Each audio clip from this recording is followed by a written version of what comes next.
Hello, everyone. This is Brother Benson Media, and I'm joined with Mr. Meguda and Makobura. Makobura, good evening. Good evening. I hope you're doing good and me good. And of course, as well as our viewers, I hope they're doing good. Thank you. All right, thank you so much. Mr. Meguda, how are you doing? I'm fine, bro. Mm-hmm. Very fine. Mm-hmm. Very fine. I'm good. Yeah, I'm also doing fine, and I know we want to discuss about this issue that we are seeing, the war of words or clash of words between the UDA and the ODM concerning the zoning, whereby the UDA seems to be insisting that there's nothing like zoning. Everybody should go to the competition alone, independently, because that is democracy, according to what, if you interpret what the Secretary General of the UDA, Hassan Omar, was talking about. Also, the ODM feel that the areas that are their strong areas, that UDA should not fail any candidate. And it is like now majority of some ODM members or tend to, I think, like it's a blackmail to the president. We also have the saga of the fuel, and what has been happening. Few officials from IPRA and the pipeline also have resigned. Regarding Gachagua also have commented on it, giving some allegation, especially that the gentleman who resigned, they brought in the fuel uh, without the president knowing, and like president through his associates who are doing G2G, you know. Yeah, so he has accused the president of making something like around, I don't know, like 1.5 billion out of that. So that is also, and the same field saga is touching on two CSS, that is Honorable Pio and I, and Lee Kinyanjui of Nakuru. So that is also something that we are going to talk about. So that is there. So before we go there, this thing that these issues that I've always raised, especially when it comes, especially to online blogging or online media. This include what we are doing, especially. I hope you remembered when the issue of Sami came out, when they were supposed to be having press conference there, and what happened? They were raffled. So in that process, I don't know how I missed it out. There's this lady called Trudy Kitui. Trudy Kitui is online. I don't call her content creator, but is online. Somebody who give us the views, and he interviews so many of leaders. If you go to uh, and she was also attacked during that process. And one of the things that especially the leadership does not know, especially even the leaders of Machakos, is that the online media is powerful, you know, and they just want to cover what is happening. So to let people know, they do not take sides that they wanted to bring you down. So I saw Trudy was in hospital, and that is not very good, especially. And I wish the Machakos County should cater for her bill. Maybe that is what to start with. Miguda, what do you say about the Trudy Kitui, a lady who has always been feeding us with information, especially on the online media sector? I believe that from what we have been seeing and what happened, the statements have been contradicting. Mm-hmm. At the same time, the county government, what they need to be liable and pay the victim, because right now the rights were infringed, and Yeah. the county government is the one which is now liable.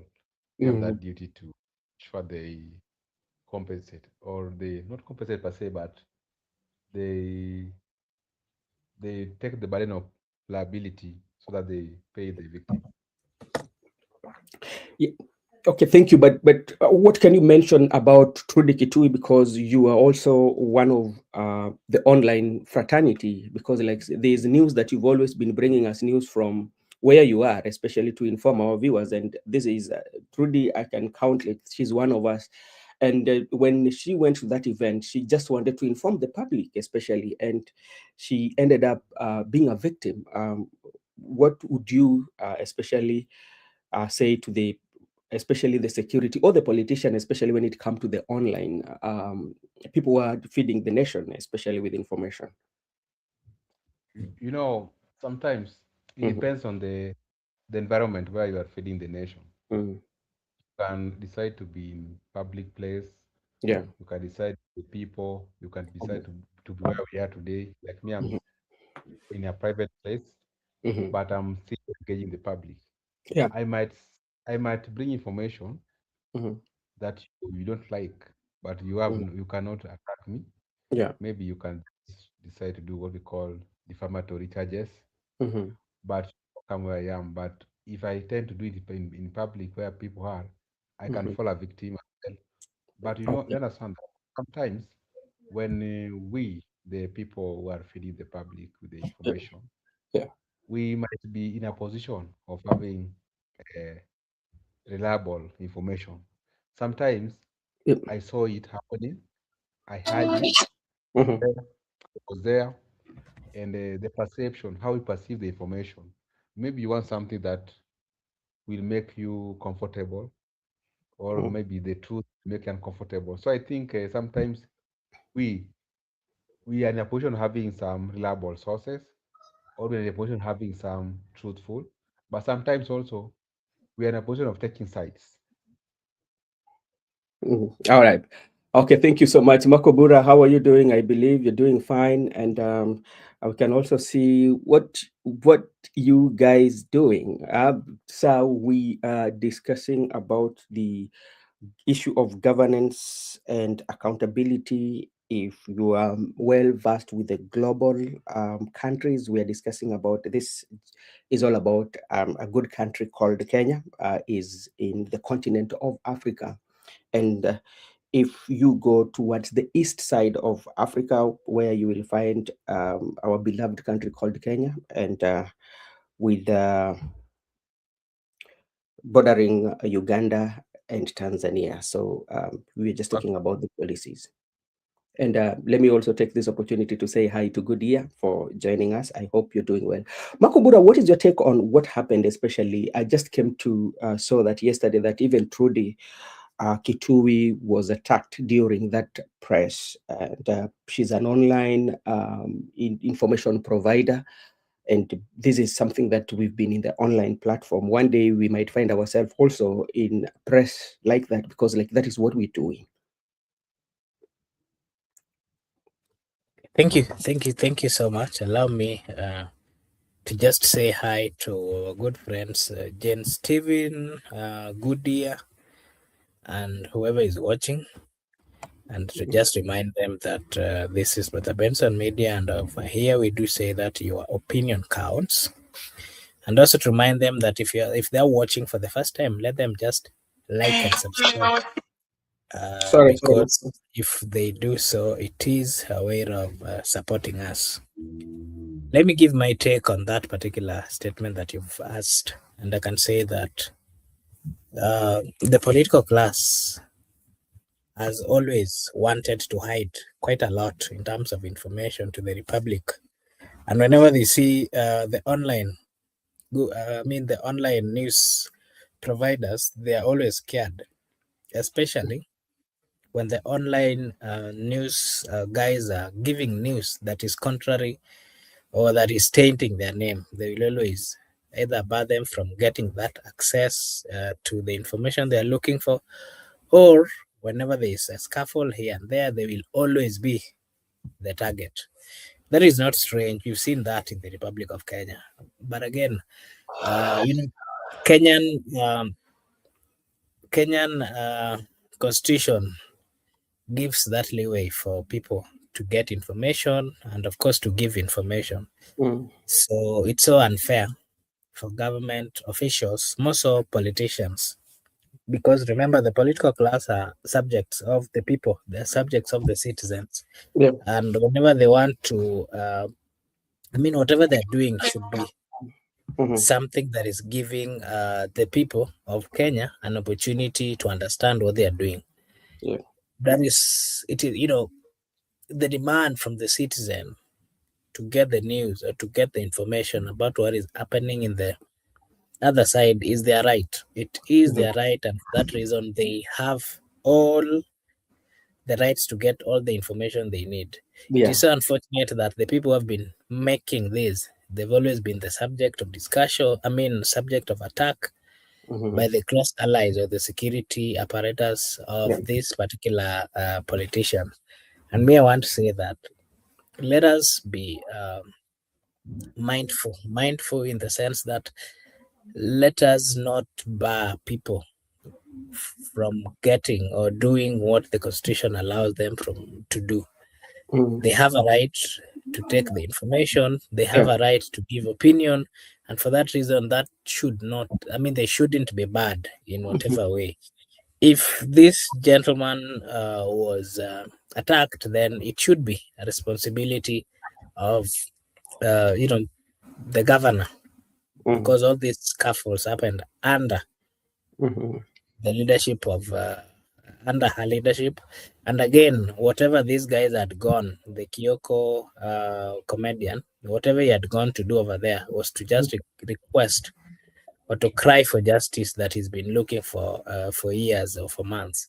So it Mhm. is upon the leadership of that particular county to ensure that they take the responsibility of paying the duties Mhm. or the amount that it needed to ensure that the young men are out of danger and their bills are paid for. Something else that I wanted to add is that whenever you attack the online media providers, Mhm. then you are simply attacking the whole nation, because not everyone, Kenya is a big country. There are so many regions, but Mhm. at the comfort of each and every citizen, they are able to get the information that is needed and what is happening in whichever part of the Republic of Kenya. For that reason, it is so unfair Mhm. for these leaders to start attacking and probably making their lives difficult, or making them get to a point where they cannot get the information that is required by the Republic of Kenya. That would be my take on that. Okay, thank you so much. And what is trending? Kenyan women delays kids until Ruto leaves office. Here on your some of the trending this. So, Kenyan boxer Majembe wins big at Vurugu fight night. Heads to State House, and um, Obina was asking, I saw Obina today was asking about like we should not politicize this. And during even that time, there are some Obina especially requested the president to at least make sure that this the participants, especially that participated, should get something like a million. And I hope when they're going to have that conversation with the president, even on his way to make sure that the participants meet the president, let him talk to the president to make sure that they provide a good system where the boxing industry can create employment for the people. Let us not just give them money, but let us find a way in which the people who are participating in the boxing, in that talent, they can earn something from their talent. Money that is being given on a daily basis for the long term period, it doesn't work. But if you can make it a way such that whether without you or with you, they can get their daily bread. Somebody like Majembe, if you look at his background, especially he's coming from Kisumu, Manyata, due to financial constraint, I would say, or inadequate finance in his family, he was not able to continue with his schooling, and now he has a talent. So how can you nurture this talent and so that the talent can be like a bread winning, or it's his daily earning, such that he can even go for international matches? The only way out is to provide proper roadmap, I mean, and mechanism systems to make that industry thrive. Then they can thrive. But on a handout basis, then that one will not last for long. That is my take on that. Maybe Miguda, if you have take something to say about that. Okay, the issue of boxing of the young people. Of late, they are using what the young people like to. I want to just put it in a political context Mhm. that politicians are trying to Hijack, maybe. they're trying to hijack whatever the young people are doing. So be it boxing, be it what you saw Masagara is doing about be fanatic support of Man U. Mhm. Now they want to sponsor him to go and watch Premier League at Old Trafford, which is good. I support because maybe his dream has come to reality. But they should not use it for political mileage. That Mhm. they are taking care of the young people. They're just trying to focus on what people like so that they can blend with the young people. I think as they're doing so, they should ensure that it should be entrenched into Mhm. our laws, the way they say it, whereby other sports activities like boxing, Mhm. golf, badminton, behave, which the young people like, Yeah.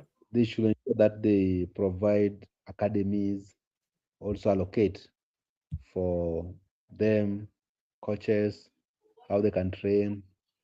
So it Mm. can promote, can be also a source of income whereby if you can have a league like what we have, the Premier League. Mm. Or so I think that's okay. Okay, thank you so much. And there's also a controversy. Thank you, Gypsy Corner, for reminding me. There's also controversy about whatever happened about match fixing, and also Miguda, you've talked about political hijacking or the way in which the politicians tend to get inroads, especially where there's a massive following, just to make sure that they align themselves with the people. But in real sense, they're just looking for political gain.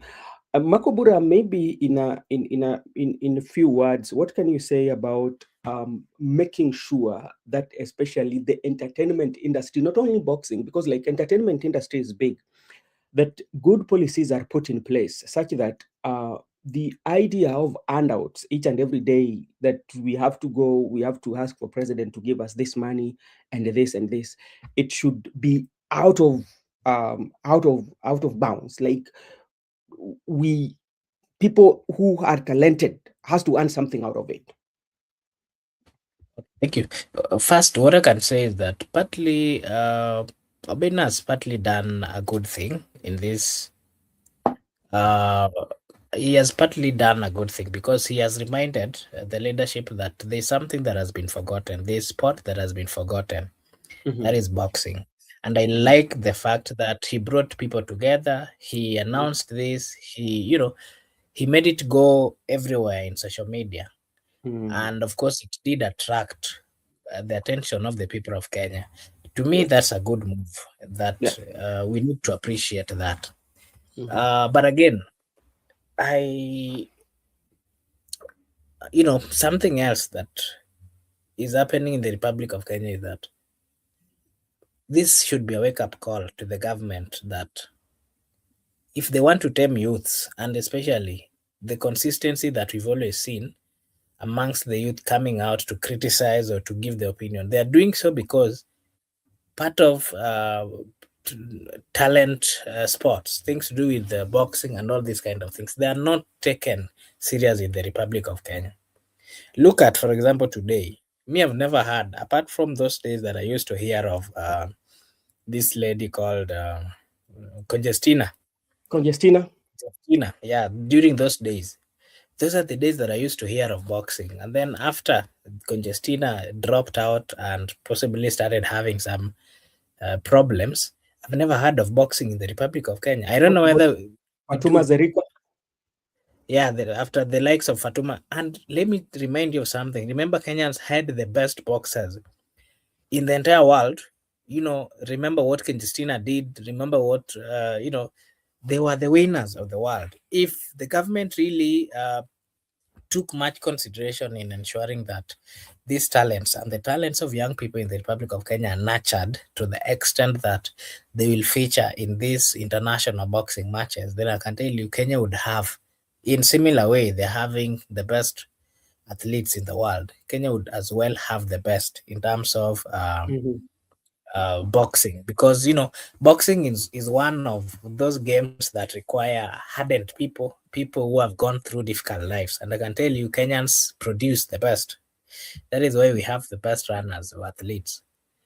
Things to do with any let me tell you, any sport activity that requires strength and power and all those kind of things, Kenyans will always thrive, because they are the best in Africa, let me put it so. How I Right. wish this would be a reminder to the government that they need to do much in the sporting arena or in the sporting activities. And again, I can say that, well, we might not really know Yeah. what Obina went through Yeah. in creating all these things, and you might not as well know the plan that he had. But Mhm. again, if currently is giving his views, saying that he wants to take them to the state house and it should not be questioned or Kenyans should not be angry about it, Mhm. uh, I think that to that point, Kenyans should just ask some questions, because it is the Kenyans who came out to support, as much as the political class also came. And Mhm. again, as much as the Kenyan might not have the millions of money that probably they're looking for in state house, Mhm. Kenyans are supposed to be aware of what is happening, because it is them who circulated the information. It is them who made it possible for this gentleman to have a safe place to do this kind of boxing. But again, Mhm. I want to add that if they are going to state house, how I wish that they are going to state house might be the point of changing the mind of the president, and of course letting him make the decision of supporting the sport activities and most of the boxing and other activities that are enjoyed by the people of Kenya. That should be a reminder call, but not any other thing. That would be Oh, my take. all right. Thank you so much, Mr. Makobura, for your input and Miguda. President Uhuru Muigai Kenyatta is still trending, especially after the famous handshake with Rigathi Gachagua, and also reminding the people of Mount Kenya that they should listen. And some of the political bigwigs that are allied to President William Ruto, including the president himself, has not taken it lightly, including Atwoli. Yeah, Atwoli also shared his thoughts about it. But this is something that I don't know if President Uhuru comes and give a comments. I tell you, people are very angry. Kwa mana Uhuru. There's one of the president realized that President Ruto is paying massive debts created by President Uhuru Kenyatta, the son of Jomo, has no moral authority to demean President William Ruto. Let me just play the soundbite. This is one of the members of the Give parliament. my viewer. Mm. Akafungua Uhuru akaamuka, akafungua mdomo, akaanza kujishi serikali, akiambia watu wao kwa kikabila, tusirudie tena kufanya makosa ya kuchagua president na kwa serikali akuta deni ambapo Uhuru waliweka na hakuwasaidii. The only problem that the only issue that they are forgetting that the president and the former president and Uhuru Muigai and Ruto, they were in the same government. And another thing that And President William, the president maybe just, to add something on that, yeah. the current president was part of that government, and he was actually sitting in the Mm. same cabinet. So Yeah. if he had issues as the deputy, Mhm. and of course remember he had quite a number of cabinet secretaries that were Mm. given or appointed because of him and what he gave Mm. in that particular government. So I Mm. think that would be a fallacy, or that would be a comment that should not come from any leader who really understands the politics of the Republic of Kenya. And again, the one who has,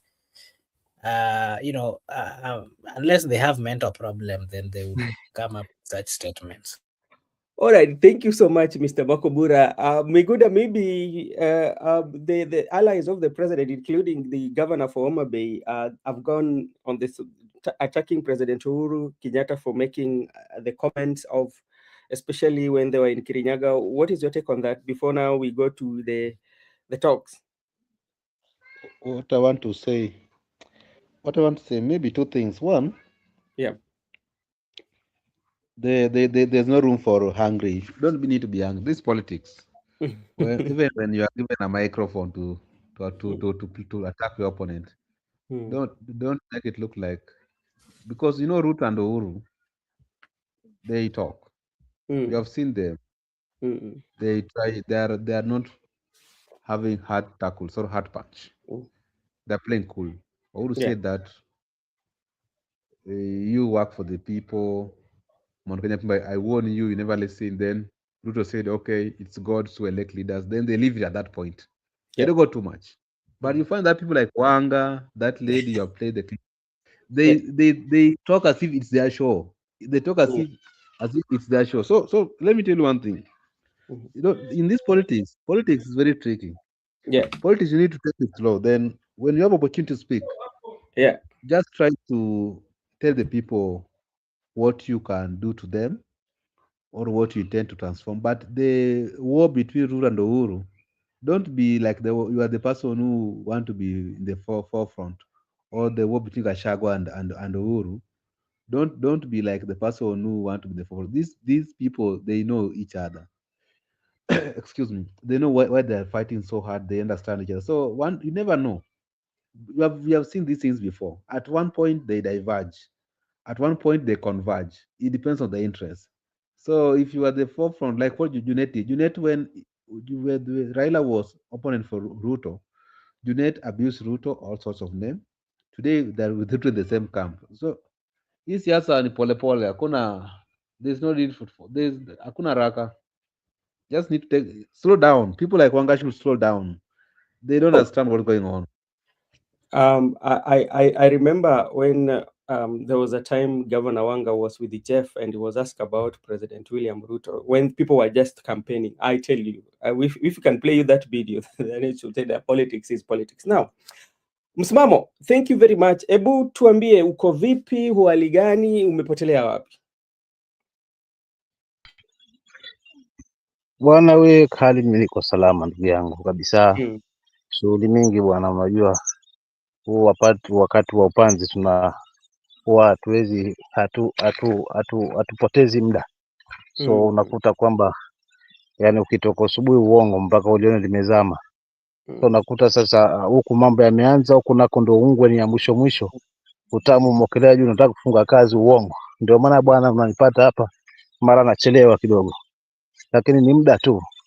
Baada ya upanzi tunarudi kama kawaida. Lakini sijui nyinyi hapo studio, ndugu yangu, pamoja na ndugu yangu hapo Miguda. Makobura, labda Makobura uko vipi? Sitaki nikusimulia ama Ni Mark, sorry Mark Kobora. Labda pokea zangu naye pia. Alafu na upande wa pili ule kama kuna wale ambao wamejiunga, wacha nitazame ni papasi jicho kidogo. Kuna ndugu yangu Gudia kama kawaida, kama dawa, yeye yupo, so pia naye apokeza msimamo. Nimejaa ndugu yangu kama pishi la bwabwa, sio kama kunayo machache ya kwamba labda pengine haswa naweza jaribu haswa kung'amua na mie. Asante sana. Nitakapojaliwa hapo. Okay. Asante sana. Kuna mengi ya kuzungumziwa hapa kwa sababu kuna pia mengi yametokea. Okay, thank you so much, gentlemen. And I hope and I believe, as we started earlier, there's this clash between UDA and ODM, and it is about the issue of zoning. And we've seen the leaders, especially yesterday, if you're very keen, they were in Moroni, especially the ODM leaders, and they were demanding, and especially Atandi, this is what we are ready to die for zoning. There is no negotiation when it comes to zoning. We are not going to allow UDA to plant candidates in Luo Nyanza and other ODM strongholds. Some Atandi lectures Omar Hassan, the SG of UDM. That is what is happening. And when you look at this zoning issue, though, If ODM feels that it is their region and stronghold, why fear? Kama unajua kwamba huku ni kwenyu na unajua mcheza kwao utunzwa, Waswahili wanasema hivyo, na pia unajua kwa kweli, unajua ni nani ambaye watu unawajua kabisa kabisa kwa majina, kwa pale ambao wanatoka, uoga ni wa nini? Si wakuja wajitokeze kwa uwanja wapigane, wapimane nguvu, wanaume UDA ODM wakuja wapimane nguvu, mbona uoga? Swali ndio hiyo. So wanasema that is their region and stronghold from other party. Si watu tu wapambane kwa uwanja, let the people decide and vote for the candidates they think will work for them, not a party. Let me just so tukianza na wewe ndugu yangu Msimamo, labda hapa ODM ni kama wameogopa, wanasema kwamba kwa haya maneno ambao wako na umaarufu hawataki UDA watume wawakilishi ya ama uchaguzi ikikuja hapo tu ni hao tu ndio wewe watakuwa wanatandia. Mpaka jana nikasikia Tandi anasema hata kule Mombasa wanasema if Hassan Omar anataka kukua governor atafute Mombasa ingine lakini si uoga ni wa nini? Si wakuje kwa uwanja na wapimane kiubabe?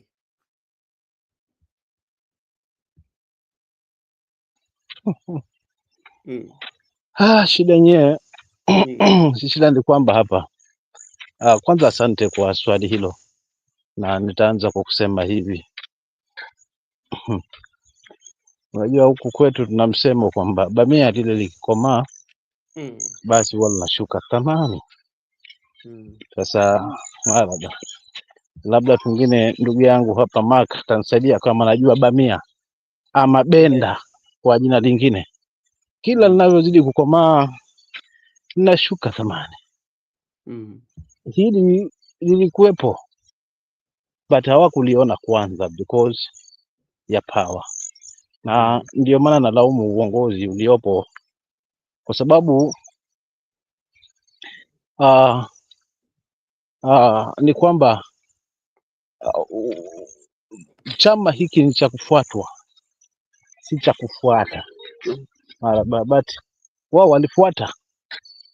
Kwa hiyo wajipange haswa kwamba hayo maeneo wanaolenga kama Pwani, kama nilivyotangulia kuzungumza hapa kwamba mtazamo wangu viongozi wote wamemezwa wote na UDA, hata wale wa ODM. Kwa hivyo hiyo ndo plani ipo. Kwa hivyo kuna huu kwamba wamehofia kwamba ujamaa ni rafiki, lakini rafiki ambaye anavutia kwake, unaona, kila anavyopiga mwingi, lakini zaidi pia analenga langoni kwake. Kwa hiyo ODM kwamba pale nifanye kupangiwa sasa, wapi watashamanisha mjumbe kule ambako mfano kama Nairobi, basi hapo uongo wataweza kung'ang'ana, kwa sababu najua uongo ambao watafanyana na Wiper na nini. Lakini mfano kama Coast wamechukua the same thing, naona pia Northern nako pia wamefanya kazi kubwa UDA, naona Northern region. So kwa mimi naona ndo wameanza kukumbuka shuka saa 12 kumekucha, kwamba yale maeneo yao ambao wanayategemea kwamba ODM ni chama kubwa, ni chama ambacho ni cha kitaifa, ndio ameingiliwa sasa, kiasi kwamba naona kwamba ODM ikishuka swawacha, sidhani kama itafikisha nusu ya wajumbe wale, kama ama robo ya wajumbe kama uchaguzi utafanywa sasa hivi, ukilinganisha na awali ambapo mzee alikuwepo. So mimi ndio tangulizi wangu kwamba wamekumbuka shuka kumekucha, ni kwa sababu walichagua bamia ambalo tayari already lilikuwa limekomaa, na kila linavyokomaa basi nashuka thamani. Simaanishi ni madharau, lakini uongo si kazi. Kulikuwa na chepukiza ambao hawangefungamana tangia awali, kwa hivyo wangekataa na maeneo yao, maana hawafungamani kabisa na kile ambacho kipo. Lakini sasa walijiingiza mzima, sasa wamejipata kwa katikati sasa ya mdomo wa mamba, hapo unatafuta njia ya kutoka. Okay. Nitachia pale kaka, asante.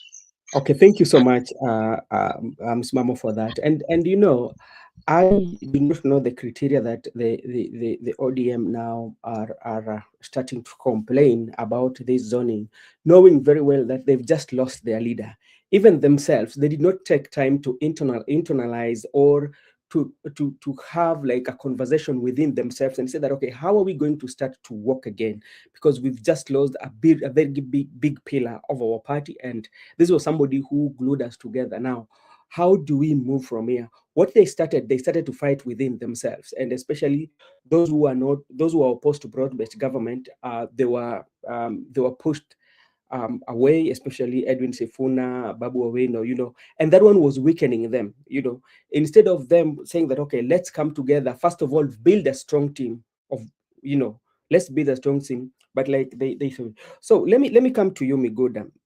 Do you think the issue of zoning is going to work against the two-term, especially those who are pushing for two-term? Because, for instance, if they say that there's no zoning, especially in areas that are ODM or perceived to be ODM strongholds, by them allowing other political parties, especially that are for two-term or that will be allied with the president, that one also will try to motivate so many people to come out to vote, rather than if you say it is zoning, then at the end of the day, you do your um, nomination that are not credible, on House ODM as a challenge with doing their nomination, then so many people will stay home without voting. Do you think that one can work against the two-term uh, um, aspiration for the president and the team, especially if the zoning is not done, like it's a free will, a free will for everyone? I've not heard you clearly, but let me try to answer about the zoning for the president or whatever. What I So, understand, so this is what is happening. If you're looking at what the war of words that we have right now, or the clash of words Yeah. between ODM and UDM, it is about zoning. They do not have a problem with the presidency because they are now convinced that the person is they are going to vote for President William Ruto for president, especially ODM. They're going to work with President Ruto. But now, what they are talking about is about these areas that are perceived to be ODM stronghold. Yeah, they should be left for ODM, no any other political party, especially the UDA that they are planning to go into negotiation with. So my question to you is, if they zone, especially those areas that are perceived to be ODM strong zone, and the same areas, that's where the President William Ruto is banking to get the support of the people, the votes, do you think that one will limit, especially uh, the two-term to get actual votes? Because ODM will kindly will definitely put or give those positions or those slots to the people who are very loyal to the leadership, and that one will make so many people not to turn out to vote because they will be given leaders that they may not like, and that one can cause especially the voting on the president side. That's what I was asking, it, or it will be Yeah. okay.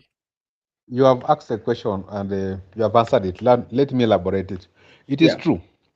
According to me, everybody should be allowed to contest because in a yeah, constituency, for instance, let us use Mvita constituency. yeah. Marco Bura is a candidate with DCP. Mm, Musimamu is a candidate with PLP. mhm, I'm a candidate with Linda Wananchi. Bro Benson is a candidate with even Kanu, to say so. mhm, And Joseph is a candidate with Jubilee. You understand that at Mvita, we have people who are diverse. We have our fans. Our fans will wake up and cast for us votes. But if you end up with Makubura Msimamo as a UDA and ODM, it means the Jubilee and the fans other will not wake up. So once we are in the polling station, mhm, when we are in the polling station, what happens? mhm. All of us will be given 6 ballots. Then all of us must cast for the president.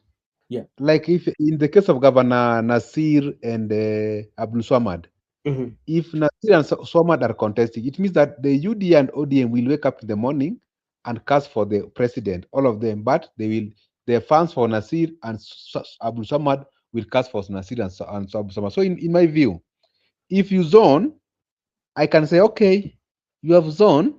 I don't need to wake up to go and cast my ballot because already Mhm. you have elected for me an MP. Because if Yeah. you zone ODM, maybe in Omabay County, Omabay Town, why should I go and vote? Because already you have given me Podokaloma, you have gave me Wanga, you have given me the MCA, you have gave me the senator, you have given me the women rep. So why must I wake up? But if you don't zone, and you gave me Mark Matunga as a Yeah. governor, Yeah. I will wake up very happy in the morning. I'm going to vote for Mark Matunga as my governor from Abbey County against Wanga. You understand? So in the ballot, if I was Mark is in UDA, I'll Mm. cast for this. This is just example.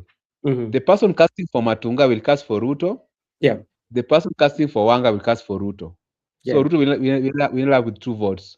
But if you deny Matunga to run, the Mhm. Wanga person will cast for Ruto, but the Matunga guy will not turn out to vote. So Ruto will lose one. So in my view, Mhm. for So you people to get more votes, yeah. don't zone. Mm. Don't zone. Allow. Okay. But let me tell you. Let me conclude. One Mhm. minute. Mhm. Why do you want to zone? I may believe that if I'm ahead of you in a Mm. competition, or Mm. if I'm a runners up, Mhm. I don't need to zone. I'll Yeah. go there, compete. People will decide. The people who are calling for zoning are people who are weak. They thought Raila is still alive, who will carry their hands. They thought Mm. that they let everybody let not me. I don't support zoning. If they convince UDA not to zone, if they convince UDA to zone in ODM stronghold, so that UDA can remove the people they are planted, so they will zone ODM. We are going to give them Linda Wananchi candidates across.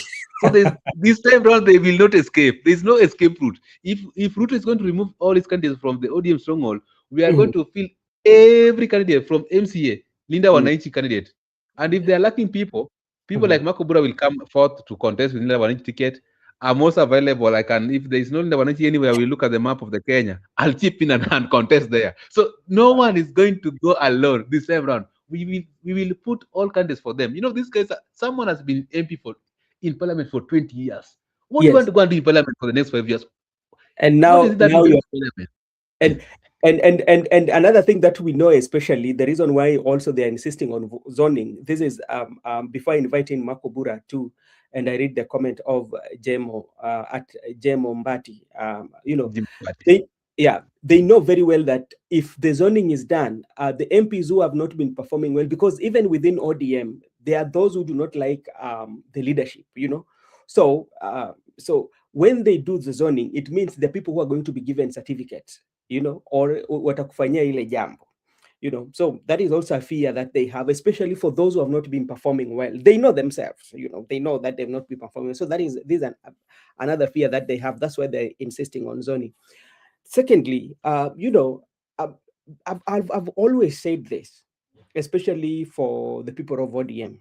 um, um, they did not learn this playbook of President William Ruto. They did not have I mean that political intelligent enough to know on how to encounter President William Ruto maneuvers, especially in politics, which they are not getting it right. Because, like, even with all this, President William Ruto has not said anything. But look at, for instance, my good friend here said something that is quite much very important. In Luo Nyanza, people like Ojienda are loyal to UDA than ODM. That is true. And if you look at even people who are very oiled, or you look at Kisumu, Ojienda is so much oil than if you compare him to other candidates. Ojienda gives, come to Nairobi. Hata today Jalango, hii mambo ya zoning imetokea wapi? The way Jalango, you cannot tell me that Jalango is more ODM than the UDA, because like he has always been a friend of the president. So these are the challenges that ODM are going to face. So Makobura, with all this zoning, or ODM realizing that the majority of members of parliament, majority of them play allegiance to President William Ruto than the ODM. How are they going to encounter this? Do you think that zoning can make them encounter that? And do you think ODM is going to maintain, especially are the areas that they usually have. Talking about the northeastern, where they've always done well, Turkana, Samburu, and all those arid areas. Me, the question I've been asking myself is why the fear? If they know very well that they've been performing their duties as per the constitution and again as per what they promised the people of Kenya, why the fear? Yes. Personally, I'm against. I'm against their thought. This thing of zoning, there's nothing like zoning that should be applied in specific areas. Let candidates come, whether they're coming with independent, whether they're coming with UDA, whether they're coming with whichever party. Whichever party that they want to come with, let them come with those political parties. We do not care which political party somebody is coming with, so long as they're going to perform as per the wishes and the demands of the people of Kenya. And for that reason, I want to remind good ear, if you listened to Miguda said very well that we are not going to give them a chance. So that vehicle, let it kindly be around, because we are going to seriously use it for the 2027 campaigns until we get to remove all these people who are fearing the young people, and not just the young people. Luo Nyanza has really suffered a lot, especially during the reign of Raila Amolo Odinga. Raila Amolo Odinga gave tickets to people who are corrupt. Let me put it that way. People who are never performing, people who are never doing, actually, they were doing nothing on the ground. And now that they have realized that there's nobody who is going to fight for them, they're now starting to, instead of doing a negotiation for things that are going to benefit the people of Kenya or the people of their constituency, they've started negotiation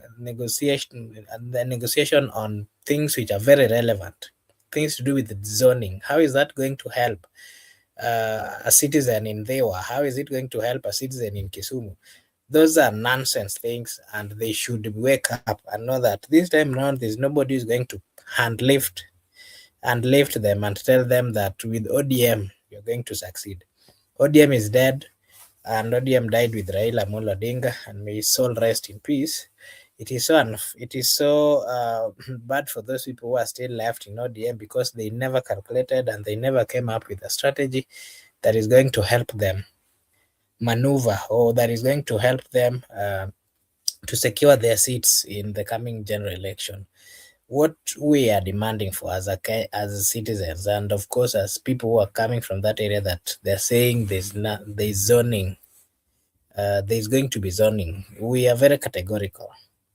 Let the candidates get to the field. Let them tell the people what they want to offer, and let the people decide. But one thing I can promise you, if there's no involvement of the president Ruto in terms of rigging or anything, I can tell you the people who are going to be elected in that area are people that you've never seen, but they are good people who will be performing for the people of Kenya. To me, partly the areas that are going to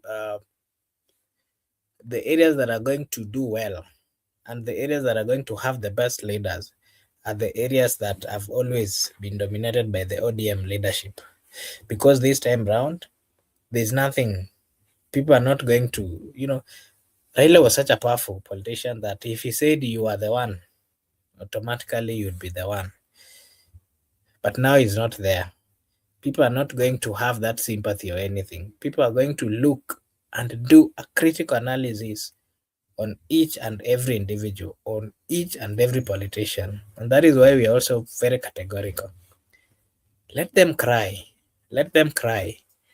But as they cry, let them come out and point to the people of Kenya that these and these and these are the things that we did.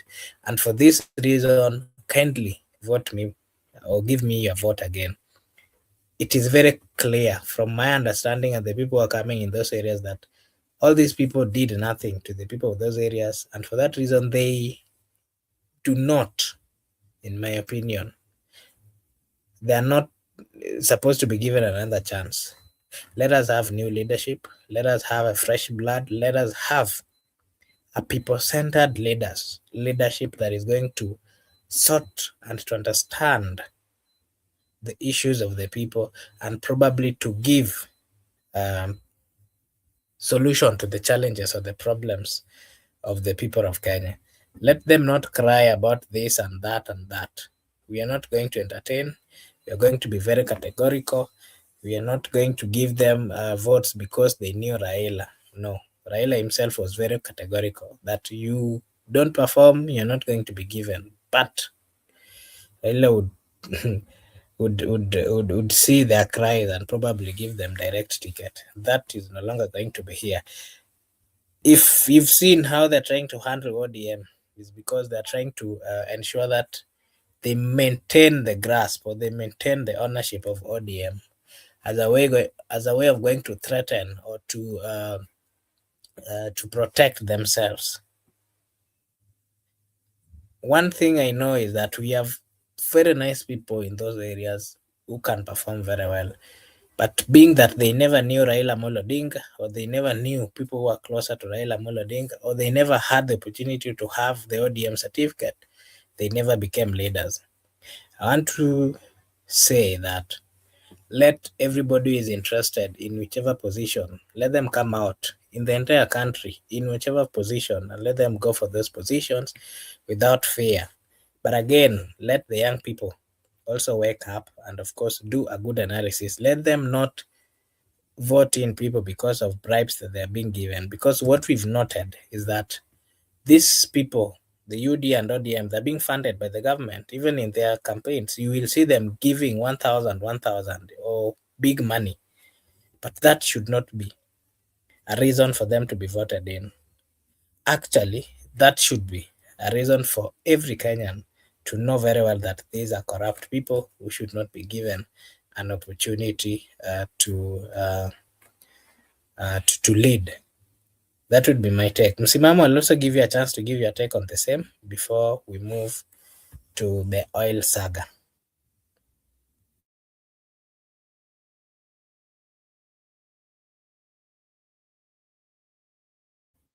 Msimamo or Miguda, if you have anything to add on that before we move to the next.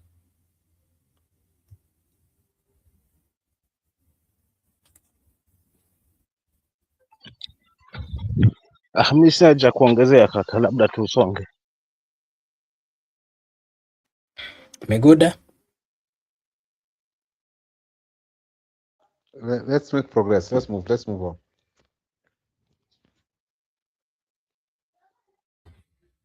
Okay, thank you so much. And of course, I would move to the next.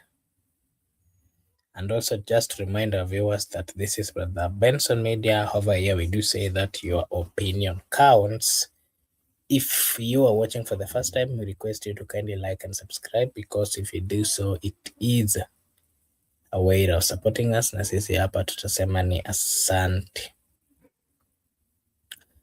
The next segment that I wanted us to have a discussion on is the fuel saga, where Kenya's fuel saga crisis has been worsened by the global conflict, that is the Middle East tension, oil prices above $1,000 per barrel, and of course, we are also seeing an irregular import deals. Because of that particular war, we've seen a lot of confusion. A lot of confusion within the Republic of Kenya, that have seen some farms bypass the government-to-government deal, importing fuel at higher premiums. The DCI is probing this kind of irregular contracts. We saw the MD of KPA, is it KPA if I'm not wrong? They were them and the PS, they were found to be, amongst, or those within the center point of this conversation, and we saw them leaving office. So this, of course, has been, a talk of town. But again, people are also giving their views based on what they know about these individuals.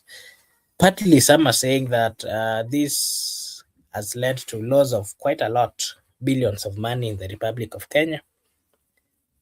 On the other hand, some blames are being taken to the MD's office, some blames are being taken to the PS, some blames are being taken to the energy CS and the trade CS, and of course, who is to be blamed for the fuel saga? That is part of the conversation that I would want to hear, Miguda, your take on that particular saga. Miguda, what are your views on the confusion and, of course, the consistency that we've seen among among these leaders? Some of them resigned. Some of them are still being accused. Some of them were, there was an investigation. But again, before the end of the investigation, we were being told that there is nothing that they should answer and all those kind of things. What would be your view on that entire thing, Mr. Miguda?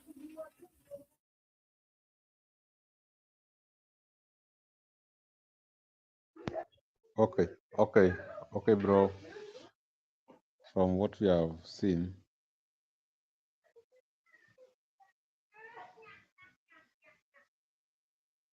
okay, Makubura,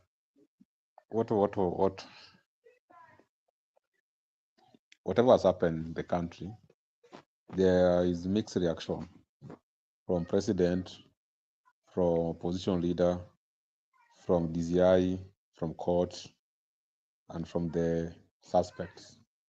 We got mixed reactions. All the statements are not connecting. So I think the reason for resigning could raise the issue of there was something going on mischievous.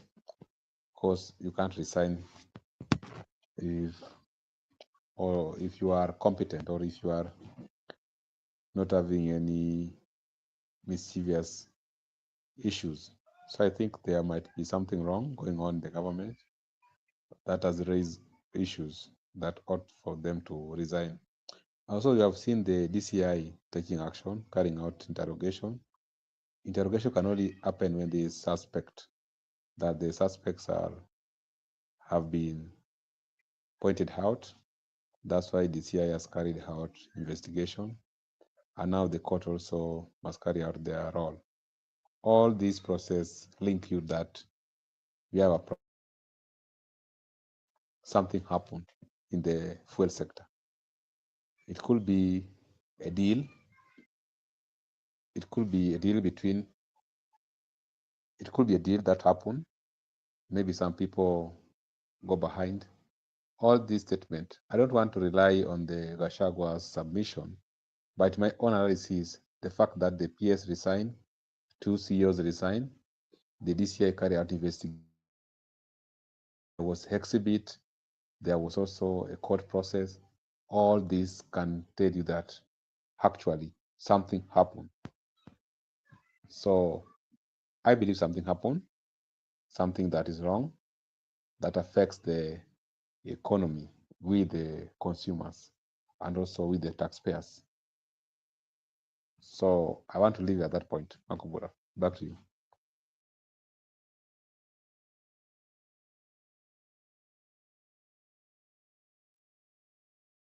This fuel saga that we are seeing, where there's the rising oil prices due to the Middle East tension, that is between the US, Israel, Iran standoff, and of course the disruption in shipping lanes have of course hit Kenya hard. Kenyan government to government, that is G2G fuel import deal, has faced criticism, where we've seen some private firms bypassed the arrangement, importing fuel at higher premiums, sparking investigation. Of course, that brought a lot of issues where the PS and the MD were found to be part of the problem, and some of them resigned. We've seen the impact on on the economy, where the fuel shortage and the prices are probably going to hike as training household and businesses raising inflation fears. But again, is Kenya's fuel crisis more of global shock or domestic mismanagement? Who is to be blamed for the fuel saga? Is it the global wars or the local corruptions that we have always seen in the country. Bwana Msimamo, what are your views?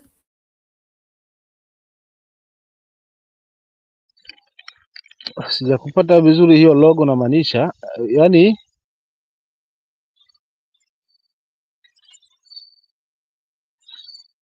hiyo statement ya mwisho ndo sijaipata vizuri. Okay, nakuuliza, who is to be blamed for the fuel saga? Is it the global wars or the local corruption in the Republic of Kenya? Sasa hilo jibu jamaa, siko wazi hilo. Hiyo vita itatusaidia na wapi? Saba mafuta yameagizwa na mlango wa nyuma, hiyo ndio kweli ilivyo.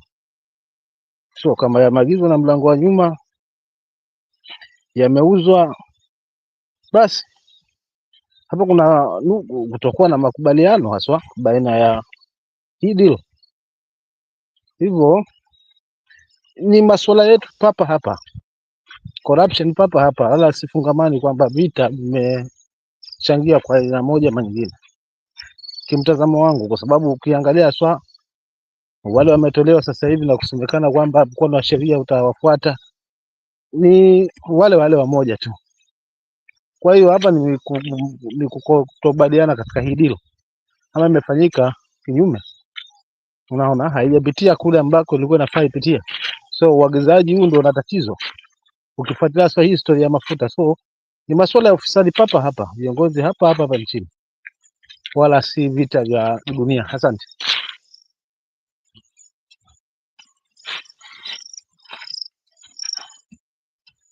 Sio hapa nitakuwa nimekujibu kaka. Okay, thank you. Goodyear is saying, I'm a bit worried about the young adults. Are they taking the voting card as a moment or movement? Based on what I've seen quite a number of them are going to get the cards.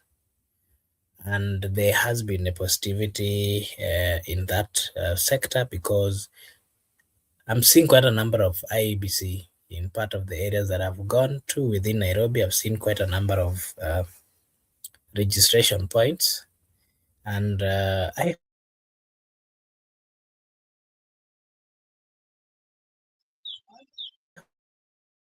hope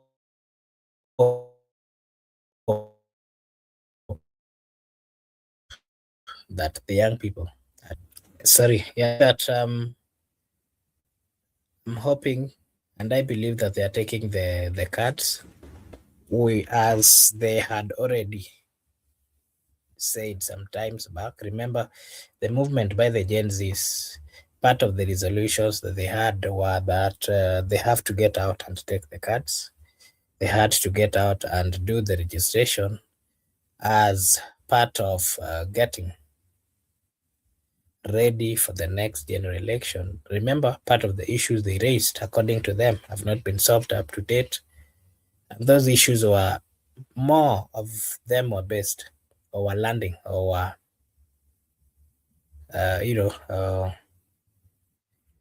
were supposed to be solved by the government.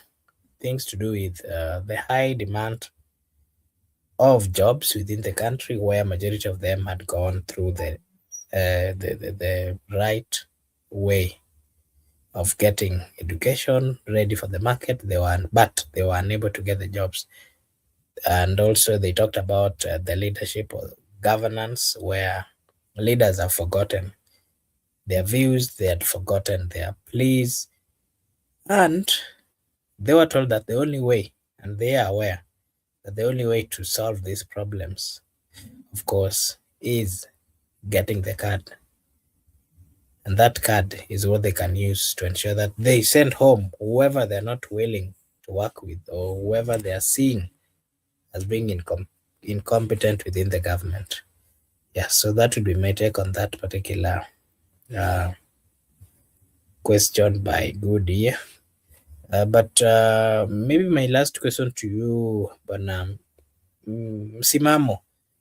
We are seeing Gachagua versus Ruto, where the deputy president, Rigathi Gachagua, former, has openly clashed with President Ruto, accusing his allies of sidelining Mount Kenya interest. Gachagua insists that he would attend a funeral in Nyandarua alongside Ruto, signaling defiance and, of course, claiming that Mount Kenya as his political base. The fluid has spilled into cabinet politics, with Gachagua targeting Ruto's allies like Aden Duale, and even personal family disputes becoming public. So my question to you is Gachagua defending Mount Kenya's political identity, or is he undermining Ruto's presidency, Bwana Msimamo? And who has the upper hand in this fluid? Is it Ruto or Gachagua? Msimamo? Swali ni zuri, lakini sijalielewa vizuri. Swali ni zuri kwamba mgongano wa hawa wawili, lakini sasa hebu liweke tena vizuri, angalau linijae vizuri. Okay, yeah, so Yaani swali ni zuri kabisa, lakini sasa kuna vitu vingine unajua, una katika ya kupata katika juu siko stable, niko njiani haswa naelekea nyumbani, so mambo mengine yanaingia na kutoka, ndio maana unaona kama nakusumbua kaka. okay, so I'm saying that there is a conflict between Gachagua and Ruto, where the former deputy president, that is Rigathi Gachagua, has openly clashed with the president, accusing his allies of sidelining Mount Kenya interests. Unanisikiza? Yeah, nakupata. Yeah, so Gachagua is currently insisting that he would attend the funeral in Nyandarua alongside Ruto, signaling defiance and, of course, claiming Mount Kenya as his political base. So this fluid or this challenge, I mean, this conflict that they're having has spilled into cabinet politics, with Gachagua targeting Ruto's allies like Aden Duale, and even personal family disputes becoming public. I don't know whether now you've gotten my take. Yeah, sasa wajua hapa pia sijapasoma vizuri, kwa sababu kama kwamba labda kukutana katika hayo mazishi unavyozungumzia, labda pengine kutaleta nini haswa, kama anavyodai Gachagua upande wa mlima, hapo ndo sipapati vizuri unapopaeka. Yani kwamba kuja kukutana katika hayo mazishi kutaleta nini haswa, kwa mujibu wa Gachagua anavyodai haswa, kwamba pengine kiongozi wa taifa akiwa pale kutaleta nini, ama inaashiria nini? Sio kama ni hivyo ambavyo umeuliza ama ni vipi? Ni hivyo basi, lakini acha niongeze hivi. Shida yenye iko hapa, tunaona kwamba bwana Gachagua ameanza kukuwa na anauliza bwana Ruto, kwa nini they have sidelined Mount Kenya? The interest of Mount Kenya are not being considered according to his statement, and that has made him to even go to start attacking certain cabinet secretaries, the likes of Aden Duale amongst others, ambayo anasema ya kwamba hao cabinet secretaries hawaleti chochote pale Mount Kenya, lakini mahali zingine wanawafanyia kazi.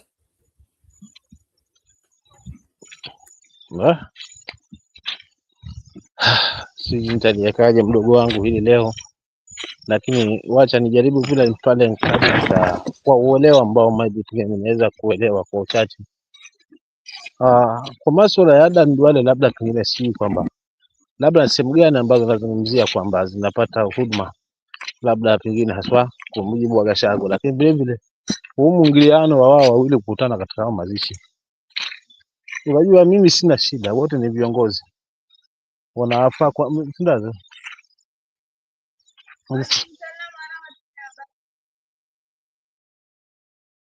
Unaona, so mgongano huu mimi sina shaka nao kabisa, maana utapunguza labda ile jazba, na tuone kwamba kama watapata nafasi za kuongea, basi uongea ambacho kitakuwa kinampendeza na kumfaa mwananchi, kimtazamo wangu mimi haswa, umeelewa? Kwa hiyo sijazamia zaidi kwamba italeta nini, kwa sababu kama ni vijembe washapaka na mambo mengi tu, na mambo aliyozungumza Gachagua mara nyingi yote yamekuja kupita. Umeona, tumekuja shuhudia mengi tu maraba ambayo hakika yameweza kufanya nini pita. Umeelewa? So huo ndio kweli wa mambo ulivyo. So kimtazamo wangu, kwa sababu sijui kwamba sioni kwamba haswa niliekeja haswa kwa jinsi ulivyoliweka, kwa sababu nimekosa ile mantiki, lakini wacha tu niweke kwamba wao kama watarudia mazishi warudie mazishi, kwa sababu tu wananchi tumejua haswa ni kipi ambacho wote haswa wanakizungumza, nani wa kuaminika, nani ambaye haaminiki, lakini vile vile wote hawaaminiki. Kwa mfano, kwa upande mwingine pia naweza nikasema, kwa sababu wamekuwa katika serikali, so huenda hata wanaweza regeana wakati wowote. Kwa hiyo siwezi weka matumaini yangu sana, lakini kwa kila ambacho nakizungumza Gachagua, asilimia kubwa akijawahi kutendeka kwa kuzungumzwa na viongozi wengi katika hili taifa. So kwa mwingiliano huo wa Duale kwamba hawafanyi kazi pande nyingine, sehemu nyingine wanafanya, maybe kwa sababu anazo sababu, huenda na labda ataziweka wazi, kwa sababu tumeshuhudia mambo mengi ambayo ameweka wazi, unaona. Na ukiangalia upande wa pili pia kupangua kwa njia ya usawa, pia wanaingiza siasa badala ya kujibu yale maswali ambayo yanahitajika, mfano kama hili la mafuta na mambo mengi ya shamba ameyazungumza, so vitu vingi vile. So mimi kimtazamo wangu haswa kukutana pale sawa, lakini kumalizia ni kwamba haswa mmoja angesusia hayo mazishi, mmoja abaki, mwingine kama wataona kwamba hii italeta mushkili kama mashabiki wale na kuleta tafsiri ambayo haitaleta tija katika taifa, basi mmoja asusie.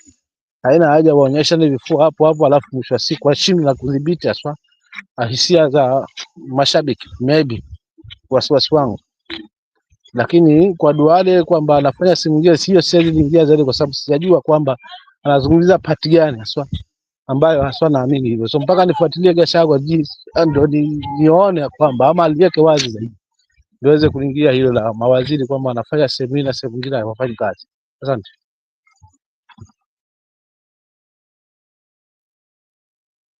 Hey, thank you Bwana Msimamo, na hivyo basi acha nikakuelezea mambo haya, where the Cameroon president, we are moving forward. The Cameroon president, this is happening in Cameroon, that is in the western part of the Republic of Kenya, of Africa. We saw the Cameroon's president Paul Biya appointing his son Frank Emmanuel Biya as the vice president. This follows the reintroduction of the post for the first time since 1972, meaning he has been operating as the president without the deputy president from 1972. The vice president under the new constitution framework holds significant powers, including automatically assuming the presidency in the event of the incumbent's death, resignation, or incapacity. The appointment has sparkled a fierce debate and is widely viewed as a calculated move by the 93-year-old Paul Biya, preparing his son to succeed him. Bwana Msimamo, haya yanatendeka huko Cameroon. Hivyo basi hata juzi huko Uganda similar things are happening. What is your view on this move by the Cameroon president?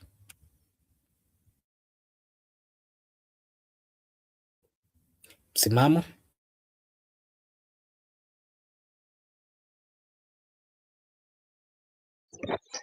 Pole.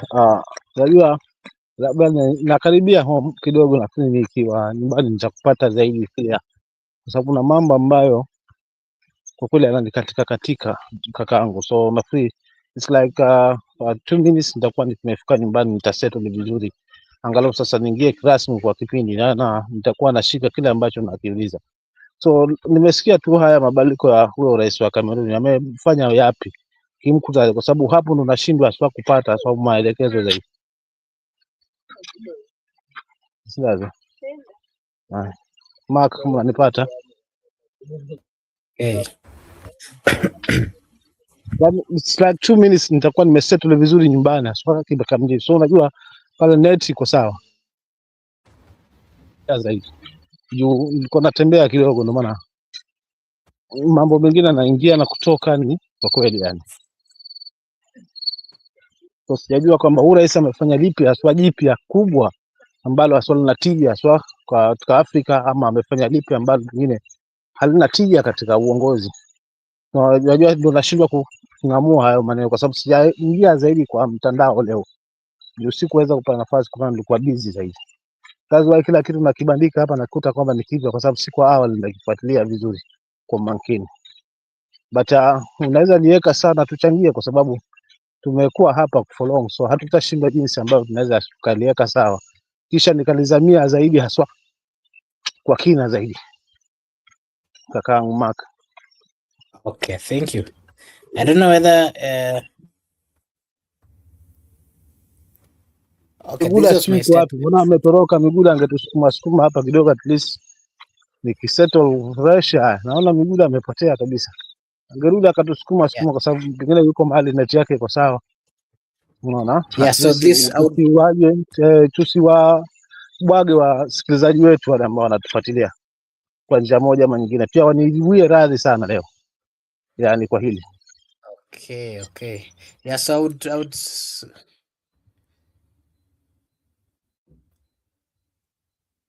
I would repeat the question, and Megoda, I would want you to just give your view on the same. Cameroon's President Paul Biya appoints his son, Frank Emmanuel Biya, as vice president. This follows the reintroduction of the post for the first time since 1972. The vice president under the new constitutional framework holds significant powers, including automatically assuming the presidency in the event of the incumbent's death, resignation, or incapacity. The appointment has sparked a fierce debate and is widely viewed as a calculated move by 93-year-old Biya preparing his son to succeed him. Mr. Miguda, what is your view? I haven't heard you. I've just come in. What is the question?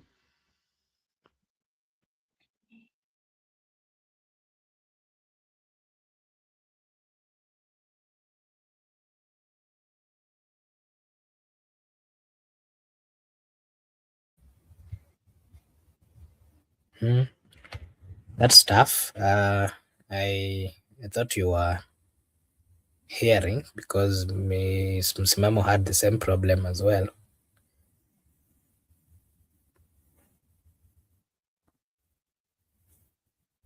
Okay, I'll repeat. I'm quite sure that you've been following what has been happening in the world, where the Cameroon president, Paul Biya, appointed his son, Frank Biya, as the vice president. And this follows the reintroduction of the post for the first time since 1972. The vice president under the new constitutional framework holds the significant powers, including automatically assuming the presidency in the event of the incumbent's death, resignation, or incapacity. The appointment has sparked a fierce debate as is widely viewed as the calculated move by the 93-year-old preparing his son to succeed him. And my question to you is, what is your view on this move by Morocco, or Paul Biya, the president of Morocco, appointing his son? And, in this age or in this generation, why are we still witnessing such kind of things? Similar thing is almost we witnessed here in Uganda as well, where we have the president and the son as the leader of the armed forces. What are your views in this kind of arrangements which are happening within Africa? After that, you'll give us your last remarks.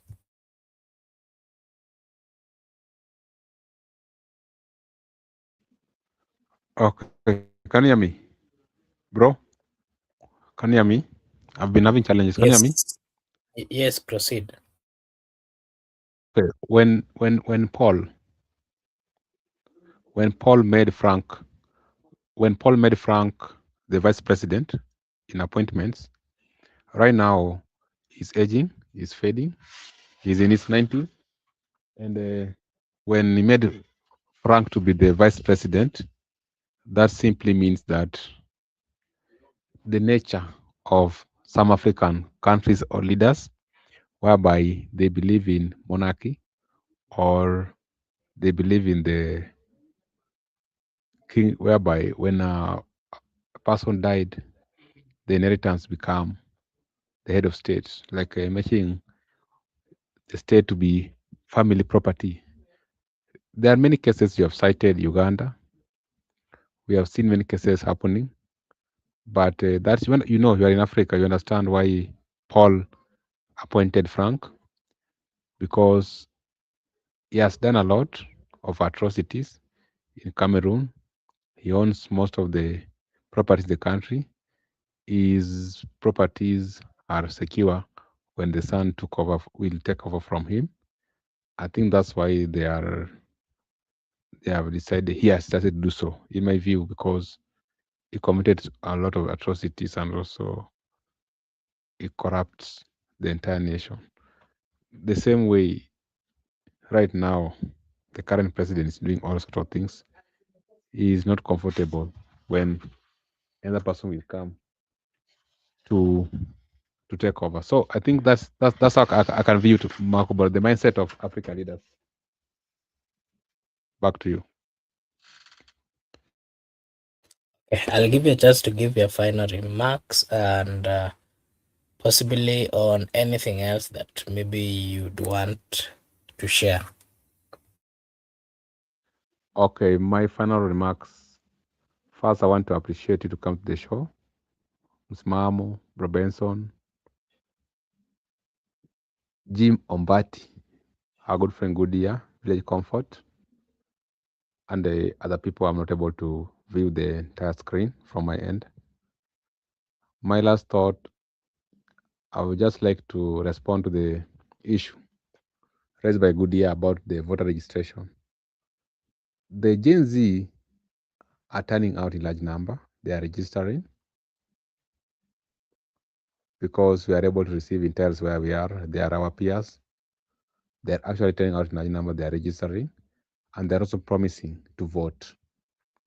I don't know other generation or the old people, are they influencing their peers to carry out the voter registration exercise? But I can promise you, there are some people whom I knew as early as 2018. In 2022, they never voted. They never had a voter's card. They never had any interest in politics. They called me and confirmed to me that they have registered. And I asked them, are you going to cast your ballot? They told me they are going to cast their ballot. I also asked them, are you going to cast for 2 term or 1 term? They told me anything but not Kasongo. So you understand where they are. And let me tell you one thing today, Makobura. For you to be comfortable with the younger people, don't try to don't try to sell the agenda of William Ruto or advocate for 2 term. If just try even to make some jokes that okay, I'm 2 term, I'll vote for William Ruto. They will respond to you immediately. I've tried to make some jokes around, so I know how they respond. Those are my people I know. So the voters registration is good. The young people they say that they tell us, oh, the young people don't have votes, and even if they have, they don't want to vote. My friend, you'll be surprised. Wako kadi. See you tomorrow. Bye bye. Okay, thank you so much. Allow me to also take this opportunity to say a big thank you to everyone who joined us, including the comment section led by Goodia, Village Comfort, Jimo Obati, Vivian, Nocta Fail, thank you so much. And I also saw Janet and everyone who joined us. We really appreciate. Just want to remind you that this is Brother Benson Media. And over here, we do say that your opinion counts. Donald Kimaya, thank you so much. And Tokate, thank you so much. And everyone who joined us this evening, we really appreciate. Once again, this is Brother Benson Media, and over here we do say that your opinion counts.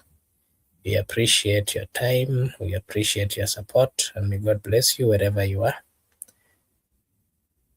If you are watching for the first time, we request that you subscribe, you like, because if you do so, it is a way of supporting us. Na sisi hapa tutasema ni asante. I want to take this opportunity once again to wish you all a blessed night, a blessed morning, a blessed afternoon, a blessed evening from wherever you're watching us from. Thank you so much, Brother Ben, Brother Msimamo, Miguda, and everyone who joined. May God bless you. See you again tomorrow, same time, same place. Thank you.